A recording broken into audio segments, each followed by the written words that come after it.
É um prazer estar aqui para contar um pouquinho. Quando eu cheguei, eu fui cumprimentar o Gustavo e falei para ele que cada vez mais gente discutindo esse tema e tentando contribuir, tentando trazer uma visão aprimorada é super relevante, porque é um tema aparentemente super conhecido, mas a gente precisa passar por uma escala de Brasil, precisa passar para a escala do tamanho que precisa de restauração, e por isso que um plano como o Planaveg é super relevante. Então, eu fico honrado de poder estar aqui em nome da Agroícone. Esse projeto Input, Iniciativas para o Uso da Terra, que a gente está desenvolvendo, tem a questão da restauração como um dos seus pilares, e é um pouco do que a gente está fazendo que eu vou tentar mostrar. Então, quando a apresentação do Gustavo no começo foi muito importante para tentar entender a mecânica do que deve e o que não se deve fazer, pensando em restauração, e ele mencionou diversas vezes a questão das áreas de preservação permanente e de reserva legal. Porque o Código Florestal de 2012, depois de bastante discussão, foi aprovado, e efetivamente temos, segundo os mapeamentos da SAI, né, feitos pelo professor Britaldo lá da UFMG, um passivo de APP e de reserva legal na casa de 25 milhões de hectares, APP arredondando 6 milhões e reserva legal 19. E tem lá a compensação de reserva legal, que é um outro mecanismo para se regularizar, mas, no final das contas, existe uma demanda por restauração florestal no Brasil, né? A APP não pode ter manejo, não pode ter restauro econômico, mas a reserva legal pode. E aí que entra a grande discussão de como tornar isso um ganho para o produtor e não simplesmente um ônus, como se fala. Penso que é importante ressaltar o papel da conservação como algo absolutamente necessário para a própria produtividade dentro de uma fazenda, mas para a geração de bens ambientais e de serviços ambientais que beneficiam, no final das contas, todo um entorno, toda uma região. E a própria apresentação do Gustavo me ajudou bastante, porque no final das contas, cada vez, acho que são inúmeras perguntas, é um inúmero quebra-cabeça que precisa ser montado. Então, custos de restauração florestal e potencial de rentabilidade em reserva legal variam demais e ainda se tem muito pouca informação sobre isso. De novo, a APP restaura, tem que preservar, não tem jeito, é a função dela. Reserva legal pode ter aproveitamento econômico. Só que antes do Código de 2012, alguém buscar uma autorização de uma Secretaria do Meio Ambiente para fazer manejo florestal sustentável da reserva legal, para colher madeira, fazer manejo florestal sustentável, não é sair desmatando sem critério. É algo absolutamente, parece que era absolutamente impraticável. Só que a reserva legal é possível fazer isso. Era possível no Código anterior, não aconteceu, é possível agora. Ou seja, como tratar essa questão do aproveitamento econômico de reserva legal de uma forma que isso se torne um novo negócio para aquele produtor que até hoje não viu aquilo como um negócio para ele, para que ele conserve aquela reserva legal que ele tem, restaure a reserva legal que ele não tem, porque ele vai fazer esse aproveitamento econômico e ter um novo negócio dentro daquela propriedade. Então, e aí é interessante, aqui em cima eu vou detalhar um pouco isso, observar que você pode ter custos de restauração na casa de R$20 mil por hectare, indo até zero. Aí entra de novo, o Gustavo mencionou muito a questão de quais espécies utilizar. Não é qualquer árvore que se pode plantar em qualquer lugar, não adianta plantar um número muito elevado de espécies em determinado lugar, com determinadas características hídricas, porque vai secar a água daquela região, a árvore vai morrer, não vai adiantar nada aquele dinheiro investido. Então, é preciso ter muita clareza sobre esses detalhes. Então, de custos de R$20 mil por hectare, que é muito elevado, precisa cair, quando você tem que plantar vegetação nativa mesmo e fazer esse manejo, até zero, quando você vai só revegetar, usar um herbicida ali para controlar as gramíneas, como o Gustavo mencionou, até custos super positivos, chegando na casa de R$80 mil, porque o produtor está explorando madeira, de lei. Ou seja, tem investimento, tem... Então, esse cenário aqui, se nesse cenário a gente tem um conjunto de informações relevante, mas ainda é preciso aprimorar pensando no tamanho daquele passivo de APP e de reserva legal. Esse cenário aqui de aproveitamento econômico ele é mais incerto ainda. E aí eu trago alguns elementos aqui para tentar ilustrar isso. Quando você vai fazer uma restauração de área de preservação permanente ou mesmo de reserva legal, então, primeiro, quais são as espécies que devem estar naquele lugar por conta das características daquele bioma, do solo, o que foi muito bem colocado pelo Gustavo. Então, você tem custo de fazer cerca, quando tem que cercar, no caso da pecuária, de fazer acero para evitar fogo. Depois tem vários custos operacionais de pré-plantio, que envolve as mudas. Qual é o número de mudas? Isso é uma incerteza muito grande nos programas de regularização estaduais que estão sendo aprovados. Os estados precisam aprovar urgente os seus PRAs e clareza em relação a isso. Mato Grosso do Sul fala em 50 mudas, 50 espécies distintas, o que é absolutamente grande. São Paulo falou de 40, agora já estão discutindo baixar para 20. O que faz sentido? Do ponto de vista, inclusive, para 80 mudas naquele projeto de restauração. Espécies diferentes. 50 espécies diferentes no projeto. Aí entra toda uma questão super relevante vai se criar essa cadeia de sementes e mudas, ou seja, existe, mas para a demanda que precisa a coisa efetivamente virar um negócio. Então, você tem vários custos de adubação, de plantio, de irrigação, de replantio, de combate à formiga, de insumos. E você tem os custos de inteligência, o diagnóstico, o projeto efetivo que tem que ser feito, não é qualquer... Se for o mais barato e o mais fácil é revegetação, porque é possível fazer revegetação. Só que para ser possível tem que olhar aquela área e saber se pode fazer. Uma área super degradada não vai revegetar nunca, daqui 20 anos vai estar do mesmo jeito lá, ou seja, isso não... Tem que recuperar, então vai sair mais caro, vai ter que passar por tudo isso daqui. No final das contas, você tem esses custos, e esses custos variam em função de fatores: declividade, precipitação e capacidade de regeneração. Quanto maior a declividade, você vai ter maior custo de mão de obra, porque você não vai conseguir plantar como se fosse numa área plana. É um custo que precisa ser considerado. Ou seja, e aí, com base nesses três elementos aqui, e nesse cenário com esses vários custos, nós criamos algumas situações, alguns modelos, que chegam a esse gráfico aqui. Custos básicos de restauração variam muito em função de capacidade de regeneração, declividade e precipitação. A regeneração passiva é basicamente um custo zero, como eu mencionei. No máximo, você vai gastar um pouquinho para usar um herbicida ali para controlar a braquiária ou outras gramíneas para que elas não predominem. Depois, a regeneração natural ativa, semeadura direta e plantio de mudas. E aí você tem os custos básicos de restauro variando de zero, né, com a regeneração natural, até 20 mil, como eu mencionei lá atrás, e variando de acordo com os vários fatores, como eu tinha mencionado. A grande questão é, olhando para esses custos, se for APP, não tem jeito, porque APP você não vai fazer aproveitamento econômico, mas na reserva legal, aí entra a grande questão de como permitir, como criar uma cultura de aproveitamento econômico de reserva legal. Tem uma regra no Código Florestal que fala que os passivos de reserva legal podem ser recuperados. Uma das possibilidades é restauração econômica com exóticas em até 50% dessa área ser recuperada.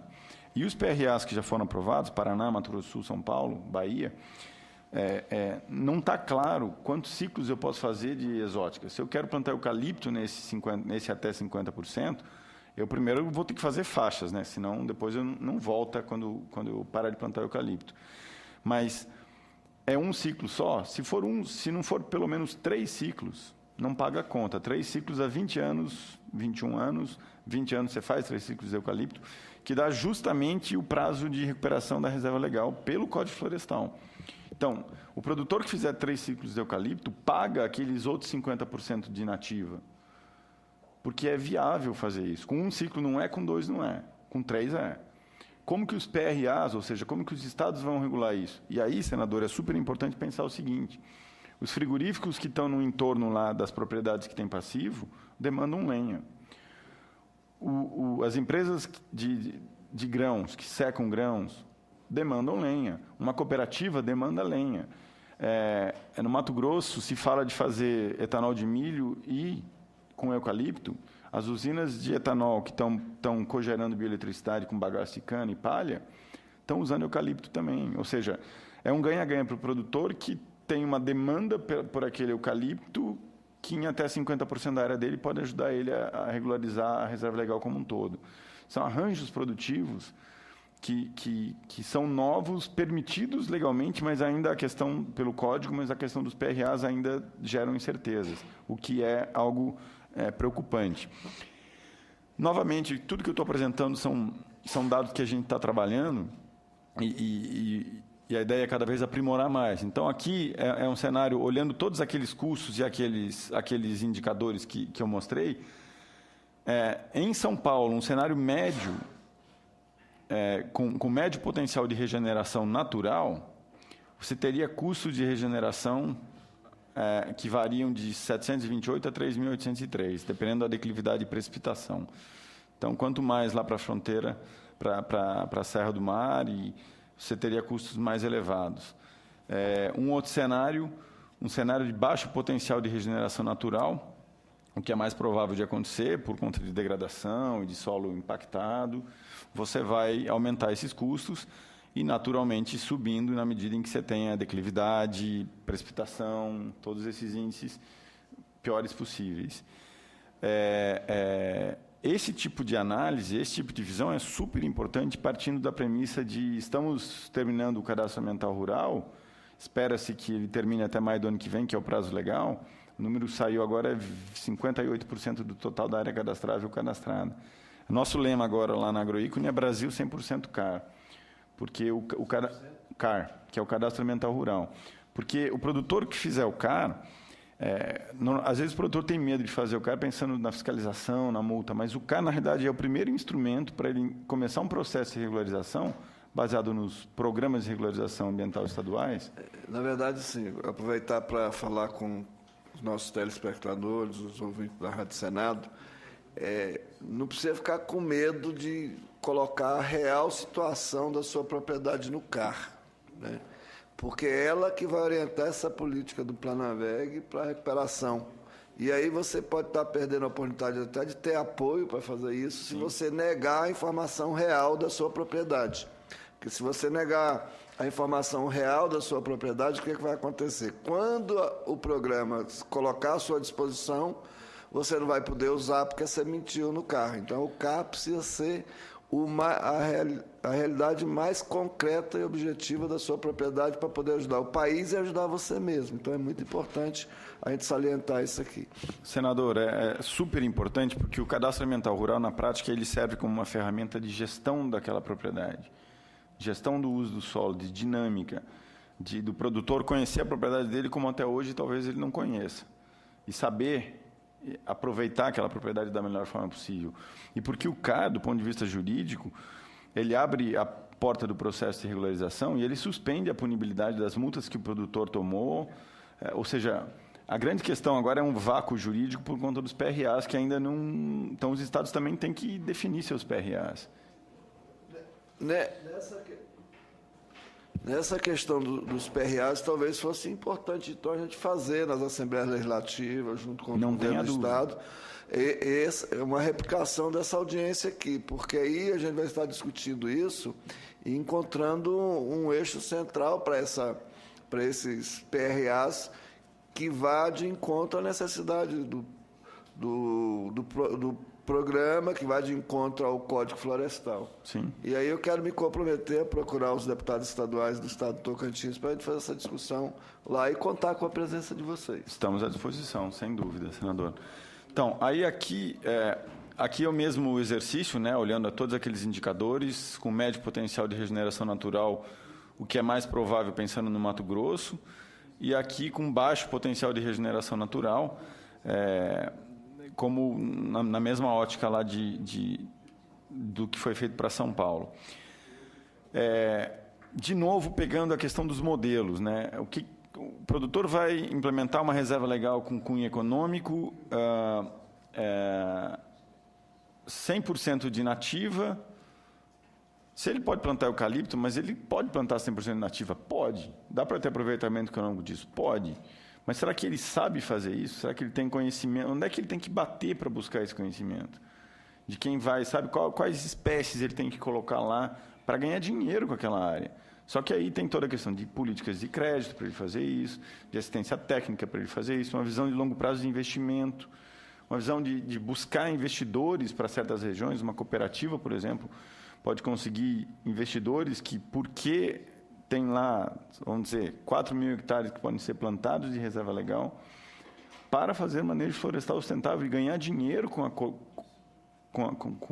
comercialização de madeira de lei, com frutíferas e castanhas e outras, toda a questão de biodiversidade, ao longo do tempo. Então, pensando lá, pelo menos no ano 6, quando você vai casando nativa com exótica por conta do eucalipto, de tirar lenha, lenha de talhadia, madeira inicial. Então, você tem esses vários cenários, pensando no ano 6, 7, 10, 15, 20, implementação do código ganha até 20 anos. Mas essa reserva legal com restauração econômica é um business que vai além dos 20 anos do código, porque você vai usar isso de forma sustentável. Então, assim, é muita utopia pensar que a agenda de implementação do código, olhando a restauração econômica de reserva legal, vai oferecer suprimento de madeira para móveis dentro do estado de São Paulo? Ou nós vamos ter que pegar a madeira da Amazônia? E os outros estados também? É utopia pensar isso ou é um business que o Brasil tem o potencial de criar e pode criar por conta de uma legislação que é positivo para o produtor, porque vai se regularizar e vai ter maior conservação na sua propriedade, especialmente se formar corredores? O último slide penúltimo slide do Gustavo é ótimo, porque a reserva legal na pecuária, por exemplo, o produtor de soja ele só vai perder a área de soja dele para restaurar a reserva legal se a área for de muito baixa produtividade. Então, se a área for de boa produtividade, ele vai compensar a reserva legal ou ele vai comprar uma outra área florestada, que faz todo sentido do ponto de vista econômico, desde que ele esteja seguindo os critérios da lei. Uma pecuária de baixa produtividade ou uma própria terra agrícola de cana de baixa produtividade, vale mais a pena o cara restaurar do que compensar em outro lugar, porque ele vai poder ganhar dinheiro com isso. Então, essa visão de um novo negócio via restauração e o papel que uma política como o Planaveg deve ter, não é pode ter, deve ter, para incentivar isso na escala necessária, que é Brasil, a gente tem que pensar em restauração como um novo negócio de verdade para sair da restauração de jardinagem. Você faz alguns hectares aqui, mais alguns hectares ali, a gente está falando de um potencial de até 25 milhões de hectares. Então, é realmente algo robusto, ambicioso. E aí você tem esses fatores que interferem na rentabilidade dos restauros com aproveitamento econômico. A questão da falta dos PRAs estaduais não definidos. Isso é terrível. A minha leitura é que assim, todos os estados têm que ter PRA até dezembro desse ano, porque se o cara acaba em maio do ano que vem, acabou o produtor tem que aderir ao PRA. Se não tem regra, pode chegar ao cúmulo do produtor e falar assim, bom, eu vou lá na Secretaria do Meio Ambiente, porque tem um PRA federal, que já foi aprovado, e vou pedir minha regularização. E o Estado pode negar, porque ele está discutindo as suas regras.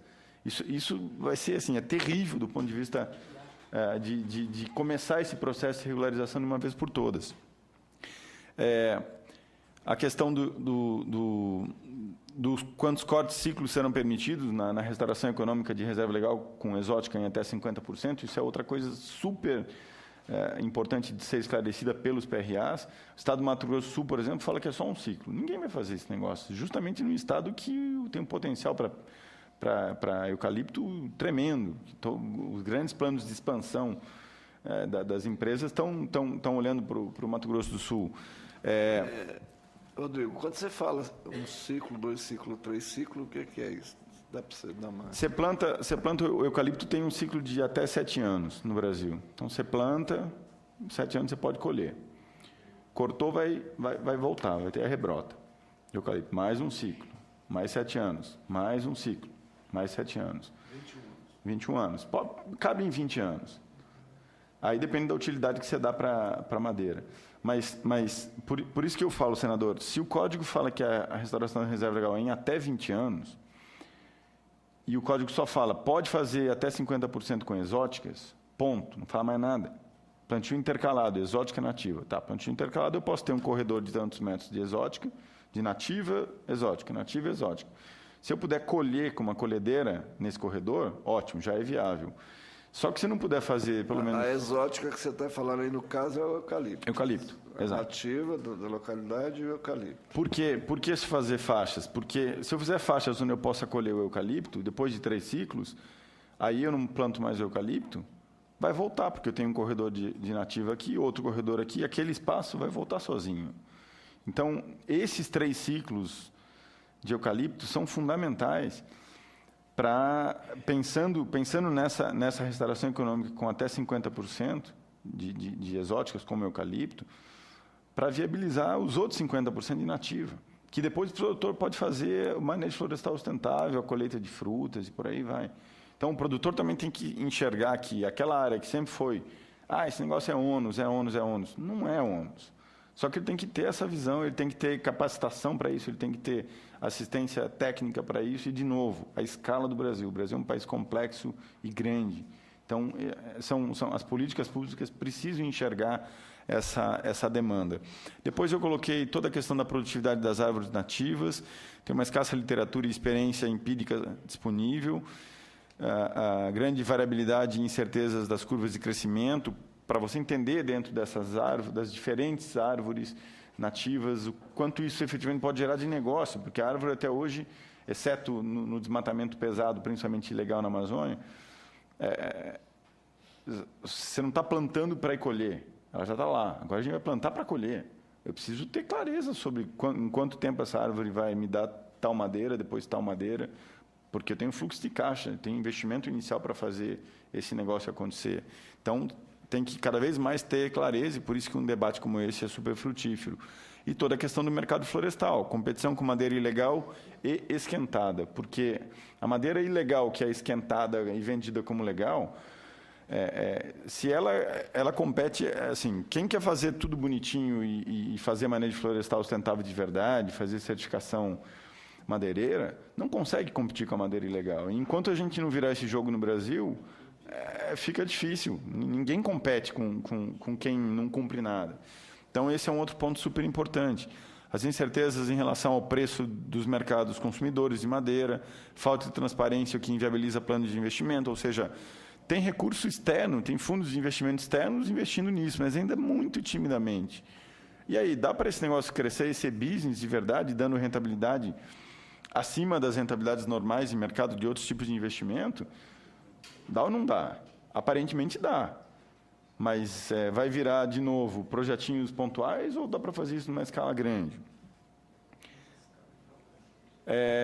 Aqui também está um pouco pequeno. Resultados econômicos de modelos de restauração variam de 11,55 a menos 7,1, que trazem certeza para produtor e investidor, pensando no investimento só com nativas, no investimento em nativas e exóticas. Depois disso vai ficar aqui, eu não vou detalhar, eu já estou quase no meu final. E aí, algumas reflexões. Novamente, ressaltando que acho que cada vez mais precisa debate sobre isso, senador. A gente está às vésperas da 21ª Conferência das Partes da Convenção do Clima, no final do ano. Deve-se adotar um acordo novo, um protocolo de Paris, possivelmente ligado à mudança climática. E o Brasil tem uma oportunidade enorme com a agenda do Código Florestal de criar, talvez, a maior agenda de mitigação possível para o Brasil, se chame implementar o nosso passivo de EPP de reserva legal, pensando em sequestro de carbono, e o Gustavo mencionou muito carbono no solo. Então, o carbono que está nessa mesa aqui, está estocado nessa madeira, vai estar lá na floresta estocado e no solo também. Ou seja, o potencial que o Brasil pode ter de redução de emissões utilizando o Código Florestal, a despeito de ser lei. Eu não concordo com o argumento de que porque é lei não vale. Acho que vale sim, e ter um plano de restauração, a presidente anunciou 12 milhões de hectares.